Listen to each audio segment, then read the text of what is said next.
Alright, this is cross promotion gone mad at Denny's.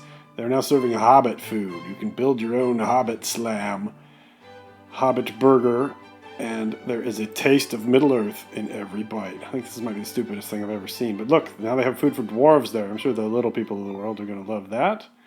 And if you want a Hobbit whole breakfast, I think as a general rule, it's not a good idea to eat anything with the word whole in the name.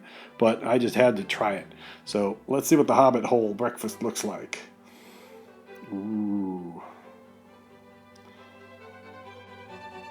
Alright, here's my Hobbit hole breakfast. That, I think, is the Hobbit plug that you can shove into your Hobbit hole if you want to plug your Hobbit hole. It's a Hobbit hole plug.